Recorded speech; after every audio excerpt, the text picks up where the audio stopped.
Welcome, SML, to the first episode of the Air It Out podcast, brought to you by two people who get along and never disagree. I am I Got the Meats, joined by my good friend Tiny, as long as we're not talking about politics. What's up, Tiny? What's up, man? I'm excited about this. And we never talk politics. What are you talking about? No. We've never once inferred in DMs that we are, bad people, Yeah, so what this is this is our new podcast. We're going to kind of see where it goes now. We're kind of just winging it here. We didn't do too much planning ahead of time. This is our new podcast to give the SML a platform to come on and be as abrasive as they are on ESPN sometimes. Talk about your friends, talk about your admins, talk about whatever, and just get things off your chest. Air out the dirty laundry, air it out, if you will. So, Tiny and I, for this first episode, we don't have a guest or anything lined up for this one, but for this first episode, Tiny and I each came up with a couple of things that, that grind our gears, if you want. And we're going to bitch about it for 20 minutes, and we'll see where it goes. Tiny, did you want to start with yours? Absolutely. All right, I'll go first here, and these are probably like some low-hanging fruit that's been brought up previously in the past. But my first one kind of has two parts to it. I might just add on to it at the end. But my first one is Matt Ball. So, first of all, Matt as a person, great guy, super good guy, a little strange, right? We could all agree on that probably, but it just kills me whenever the struggles that I've had over the years. And this guy has, I don't know, at least one somebody. I don't know if it's two. I don't think it's two. Is it two? Is it two? Hold on. I'll check on that real fast. I think it's just one. He is a champion. No, it's two. It's got to be two, right? Okay, cool. I don't know. Keep talking. So that's why it's so frustrating to me, is because I'm out here trying my ass off every game, getting frustrated, not figuring out why I can't freaking compete. And this guy's like, I'm just going to run into my center's ass every play. And I'm like, it is two. It's two. He's got two. It is two. All right. So even worse. But yeah, I mean, it's just frustrating when, it's like it was a game against me last season, man, and he could have easily went for it. It was like 4th and 3. He was down 5, I think, and he punted the ball. And I'm like, what are you doing? There was only like 40 seconds left, and he gave me. I mean, cool, I'll take the win, but come on, man, you got to at least try. And I know you want to have the gentleman agreement and all that stuff, and I'm going to add on to this, Meats. If you want to go ahead and maybe comment what you feel about this, but I'll add on to a little bit of this. That seems more like just Matt. I mean, yeah, sometimes guys get discouraged and they throw in the towel a little bit early. I get it. This game can be really frustrating, but that just seems more like Matt to me. And Matt, please, I know you're probably going to listen to this because you're a pretty good supporter of SML content. What are you doing, man? I mean, come on. Seriously. I mean, Tiny, everything you said I agree with, because we have like these imaginary guidelines, if you want to will. I know it's a loaded word in the history of this league. We have these imaginary gentleman's rules. It's like nobody else is following. Why are you punting down 5 points when you can legally go for it? Matt is the only guy that ends up and he's at the bottom of 4th down attempts every year. He's at the bottom of 2-point conversion attempts every year. And I'd wager to bet it's usually 0. And you play to win the game, or you're playing to have fun. I know half of us aren't having fun, so play to win the game. Yeah, so that's funny. You mentioned the gentleman's agreement, quote unquote, because that was my second part to this, because this happens to be with a few other guys in the league. So some other guys think that they should play this way, right? That same way Matt does. Okay, prime example. Going to go ahead and call him out, but me and this guy never had issues before, right? We've always talked good in DMs, but it was grim. I'm not going to say this is why he left. I don't think it's any reason why he left or led up to it or anything, but first drive of the game, he was going down to kick a field goal at the 15-yard line. I pulled my guy off, and my computer roughed his kicker. He declined the penalty.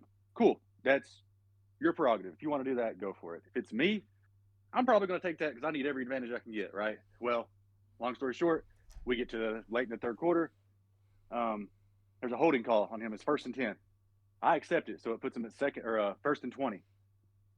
I get a DM about it saying, well, I thought we had a gentleman or whatever. I don't know, something about a gentleman's agreement. And I'm like, whoa, dude, like that's you. If you want to do that, fine. And I understand doing it. If you feel like the other guy got robbed, great, more power to you. But I'm going to tell you, man, don't complain that somebody else doesn't do it when you're just doing it out of the goodness of your heart. Because a lot of these, like, you don't see Mike Vrabel in the NFL being like, you know what, I'm not going to take that holding penalty because I feel bad for the other guy. If he's up 40, he doesn't care. He's still going to take it. So, sorry, that's just, that drives my gears. Yeah, I feel less strong about that point than I do about the Matt point because, yeah, I mean, I get it. So depending on the situation, maybe you want to decline a penalty where that guy had no control over it. Holding calls, I'm gonna accept a holding call almost every time unless there's like 2 minutes left in the game or something. Yeah, I mean, especially like it was 1st and 10, and he got set 1st and 20. I mean, like, and he was at the 30-yard line on his side of the field. Like it wasn't changing the game at that point. And you can't say, hey, we had a gentleman agreement after a roughing the kicker call because A, you called field goal block, so that's a risk you're taking, and B, I mean, it's like you had control over that, so right. That's the risk you take in calling that field goal block, and then declining that is maybe you want to take the 3 points and just wanted to guilt trip you. I don't know. That's beyond a little crazy if you ask me, because the holding call the holding call you have no issue, you have no control over, right? Yep. You had control over the roughing the kicker, and he declines that one, which you actually did. So I don't know. That doesn't make sense to me. Yeah, and I do want to just clarify. I have nothing against Mink or whatever. I just wanted to bring it was just a perfect example of like these guys doing these gentlemen's agreements and stuff and expecting the other person to go by the same standards when you may not have the same thought process on it, or it may be a different point in the game whenever one person thinks that it's more important to take that penalty or not at that time. So now, that's my first one. Now seems like a good time to talk about the main goal of this show. It's not to piss people off. It's not to sow division within the league. It's a fun way of coming in and talking crap about your buddies. Grim, if you're listening to this, you're probably not, but if you are, I love you. We want you back in this league eventually. Maybe chill out a little bit, but we want you back. Hope everything's going all right. Yeah, you do stupid stuff that pisses people off. We're going to talk about it because that's the point of this podcast. We're going to have guests in future episodes that come on this podcast and talk about things that piss them off about other members in the league. We're not trying to create issues here. We're trying to resolve issues by talking about it, So absolutely. Yep, moving on, let's I'll bring up my first one. And again, you took the low-hanging fruit with the Matt ball. Both of my things are things that I've talked about. I've got a couple things to talk about. Both of them are things that I have mentioned in chat previously. We're going to dig a little bit deeper here. First one is the trade committee. What do they even do? Okay. They deny trades based on the rules. Okay, sure, that needs to be done. But at what point, why do we need a committee if you're just denying them based on the rules? Now, this past offseason, we saw a couple more trades get denied. I think most were just because of rule violations, which, again, why do we need a committee for that when, Prime can just say, oh, you traded 4 times, it's denied, or you can't trade your first-round pick, you just got called up. Okay, it's denied. I believe what I saw was Toto, or whatever the hell his name is, he wanted to trade his pick, which was really early. I think it was a current pick. He wanted to trade his pick for Drake London, a first-round pick. It was going to be top 5, or maybe it was a future pick. I'm not sure. And that trade got denied, but then they approved a second-round pick. So clearly that was only based on the pick. And yeah, I get it. Drake London's probably not worth a first-round pick. But at what point are we going to let people fuck themselves over? Because Toto's been here before. Yeah, I know he was just called up again recently, so maybe that was a rule violation of the first-round pick as well, but he did just play the whole season. So I don't know what to make of that one. It seems like the committee sort of goes back and forth. And now, I'm not talking about Prime or Dan or Bomber individually. I'm talking about the committee as a whole. I don't see a point for it because it seems like a lot of times one trade will get denied for somebody else, but then a worse trade will get approved for somebody else. I also don't know that we should be having guys in the trade committee only needing one vote from their fellow committee member to get their trade approved. That seems like not enough. Maybe there needs to be a different like subcommittee or something with some other people who aren't on the actual committee. It just seems to me unnecessary at this point in the SML's history. Yeah, I mean, I tend to agree with you with like, especially the ones that are just blatantly breaking the rules. Now, when you look at it for the way the league has been going, the league's gone however many years it's gone on. You've got to save people from themselves sometimes, and they've had to do it to me before. But that being said, but you deserve to be screwed over. If you're gonna fuck yourself, you deserve it. You've been here long enough. Right. But I think what they're trying, yeah, I see what you're saying. Been here long enough, so whatever. But I think what they're trying to do is obviously try to keep the team from being completely obliterated, and then having to get somebody in here and they just have an awful time because there's, nothing. There's nothing they can do. They've already traded away their draft picks, and the person they traded for is 34 years old and dying on the field. Sure, and that's the message I'm going to get in social chat. That's the message I'm going to get in social chat after this. That's fine, but that's what the primer's for. What's the primer for then? Other than to filter out the cheese, I mean, we're supposed to vet these guys to make sure they're going to be long-time additions, right? Yeah, it doesn't always work out, but most of the time it does.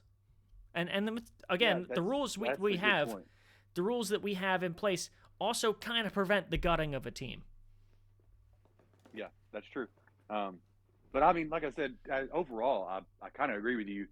I was just saying, I think, obviously what the point and what the reasoning for it is on their side of it is, completely destroying a team. But like you said, the guys here in SML should be vets, know what they're doing with the team for the most part, should know that they can't be destroying these teams. And like you said, like there's only so much you can put in a trade anyways with the way our rules are. So like how much can you really destroy a team? Because obviously the committee should be there to deny stuff that's just completely crazy. But some of the stuff that's borderline, like there's been several that everybody in chat's looked at and they're like, I don't know, man, that might have been all right. Or stuff that got approved and it's like, that probably shouldn't have been approved. So yeah, I mean, it's very, back and forth. Like you said, I don't think anybody's got any bias towards people. What I do think, if there is any bias at all, is they're going to try to quote unquote protect people like me, for example, anybody that's big, somebody that's typically in the top of the draft order, that they're going to try to protect them from doing stupid trades a lot more than, for example, you or, just somebody that's around, the draft pick 20 or something like that all the time. They're not going to, focus too much on that, in my opinion, because obviously that player's better. They don't need as much help, right? I'm going to sling a wild accusation here, and that's probably going to get me in trouble. And I have no real facts to back it up. But I feel like I have seen Prime get a trade through the committee that was way worse than some of the other trades that have been denied. I'm not going to back that up with anything. We're just going to throw it out there and leave it out there. I'm just going to not comment on that. No, I don't know. We get guys that are drafting 25 to 32 every season that somehow end up with a top 5 pick. Yeah, usually they pay for it, but sometimes I don't know. And I would say Prime and Bomber's another one that's good at this, where they're not doing anything that like it looks super egregious, but are somehow able, except for when Bomber was just completely stealing KJ's picks every year somehow. But I feel like Prime, Bomber, Dan doesn't seem to do it as much, but like where they can trade a few picks and then work a few other things, trade an older player, and then all of a sudden it's like, boom, they're drafting number 7 and, got a top 10 second round pick. I've never been able to figure out how to do that. I don't know how. I think we talked about it in chat today. I don't know if you were there yet, but we think that Prime threatens people in chat. So it's the only thing I know. I don't know. No. Prime is one of those guys that actually will overpay for a trade. And he does it because he doesn't need the players to win the Super Bowl. He just makes trades because they're fun. So it's not really about Prime. It's just in general. I am looking here at all the recent trades that were denied this past season. First trade that was denied was the Stavo Toto first-round pick. I believe it was a future first-round pick for Drake London. So that would have been... We're assuming probably top 5, almost definitely top 5 for Drake London and a third. That one got denied, and I'm looking at the trade rules here. I am pretty sure users need to complete 1 full season in the SML before they are sending a first-round pick, which I can't remember if Toto was called up midseason or not. but that would theoretically apply to that. Okay, so we'll call that one a rule break. We'll just let that one go. We had another trade that was declined between the Jaguars, which looked to be like a duplicate submission for some reason. Okay, then we had the Bills, Eddie, I think it was Eddie at the time, and the Vikings, and then the Vikings and the MMX. I think both those were just because Johnny had too many trades, which again, both rule breaks. So we've had 4 declined trades this off-season cycle, like this off-season. And I'm going to say all of them were rule breaks. So like, why do we have the committee? That's just what I've got to say about that. I tend to agree. Like I said, one thing I just thought of while you were going through all this, maybe this is something they can do.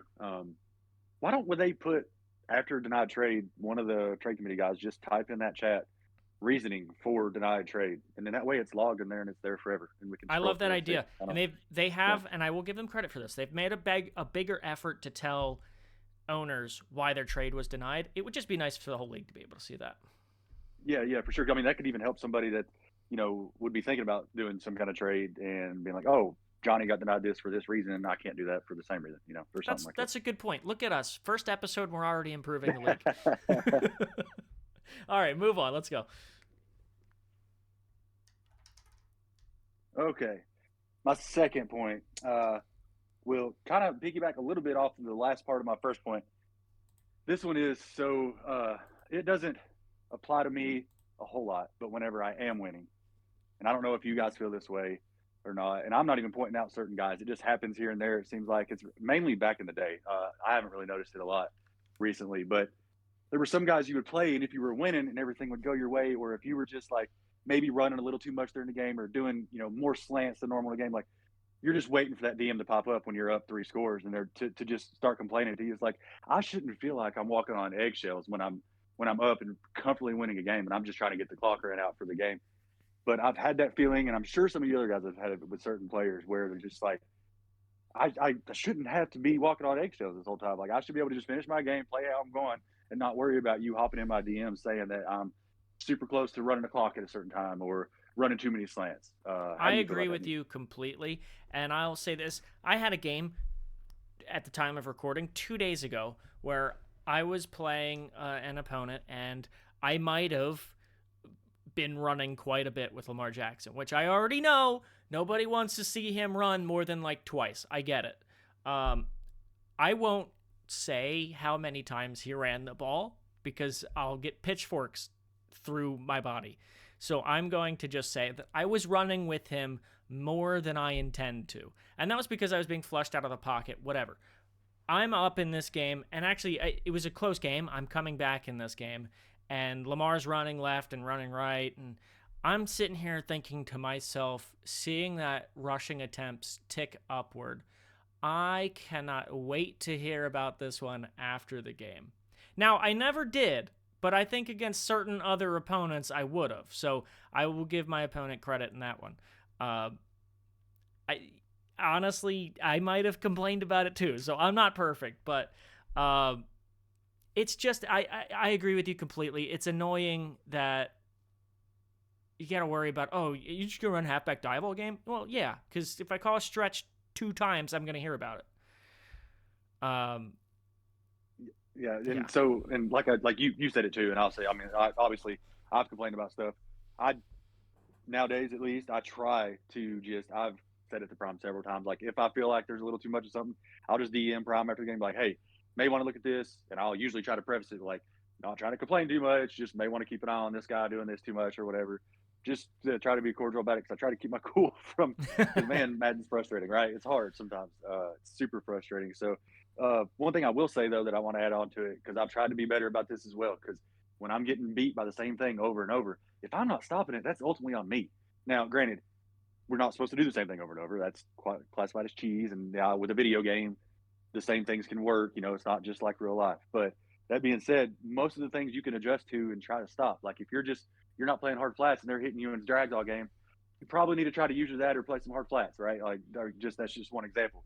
So, I mean, sometimes maybe adjust your opponent instead of just reaching out and being like, hey, why are you doing this all game, man? You're right. Listen, we stop repeating the same concepts is just like, don't run levels all day. Don't run scissors all day, right? To me, if I can throw a drag on every single play of the game and you can't stop it, that's on you.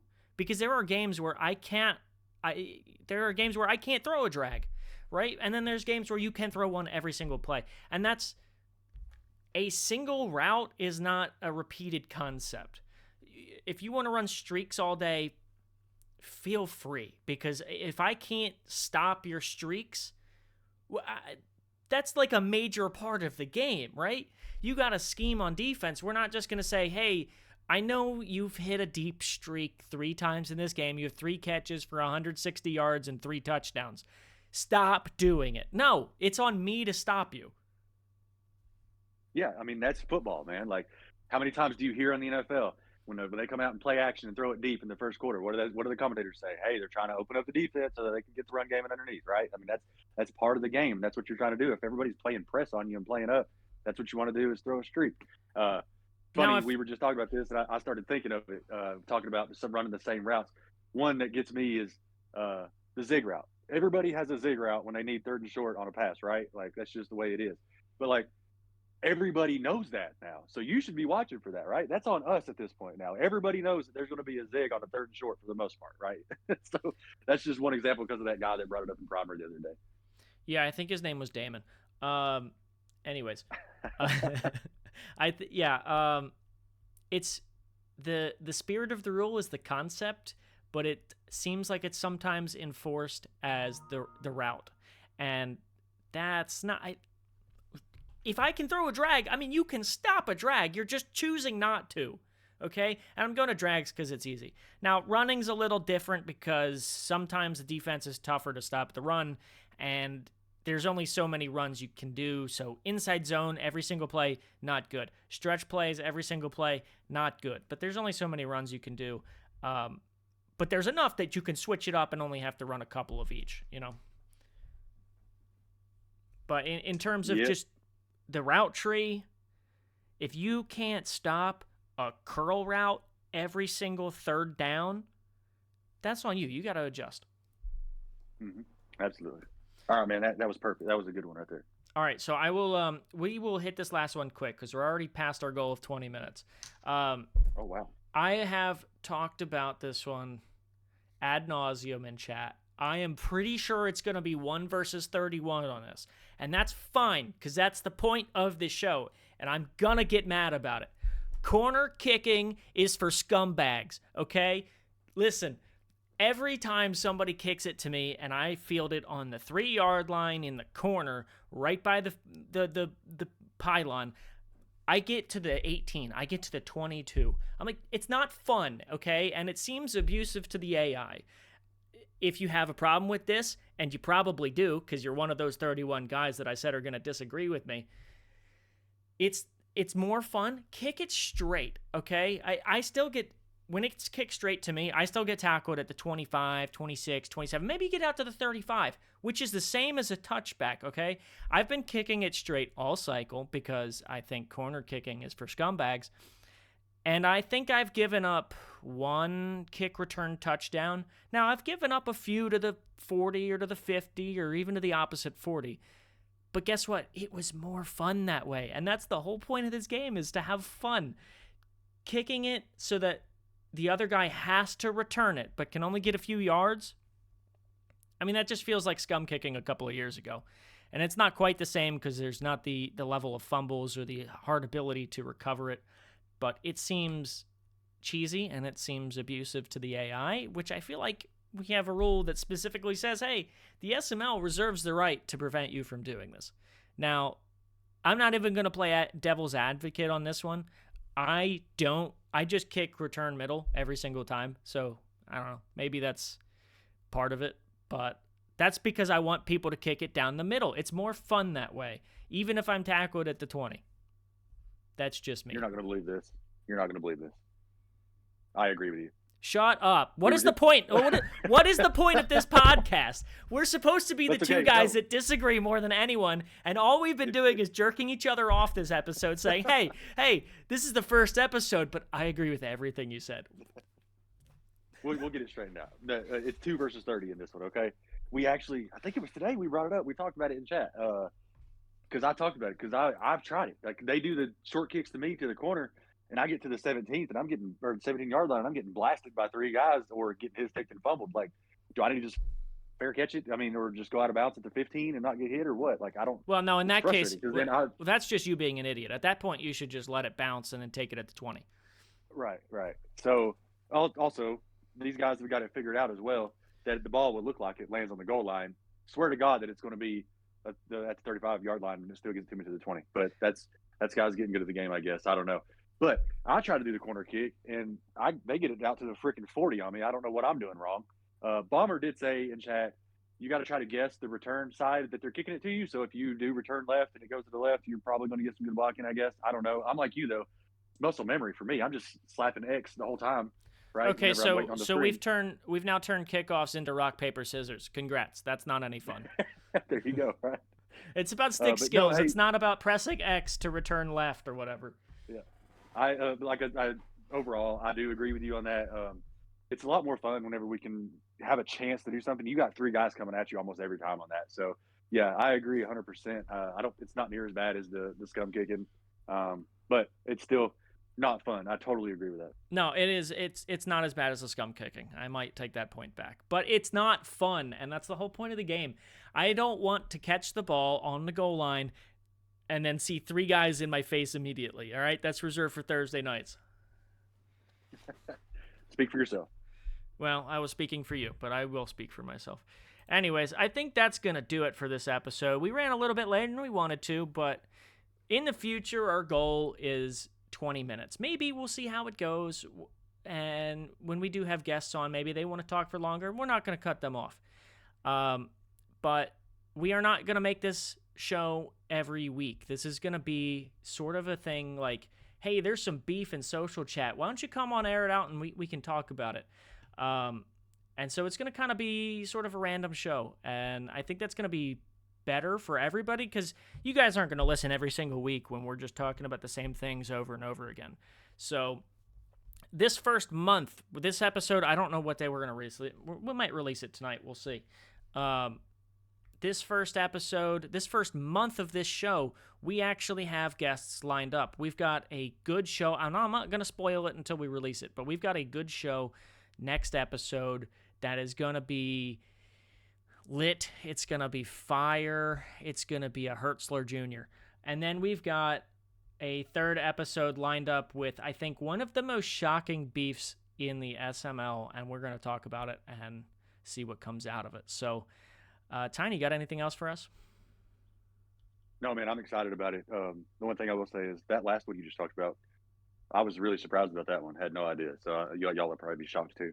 Yeah, so that one will come out whatever day we release this. We're going to aim to have that third episode out 2 weeks to the day. So, if we do release it tonight, and I think we might, we'll try to have that one out on the 29th. So we'll have that for your post Thanksgiving Sunday slate or whatever that is. So, yeah, it's going to be fun, and we're going to see how this one goes, and we'll see. We're going to try to get a little more fired up, I think, out of some guys who maybe just sit back and chat, and we're going to have them on here. We're going to try to get them fired up a little bit, so that's all coming up. Thanks for watching, guys.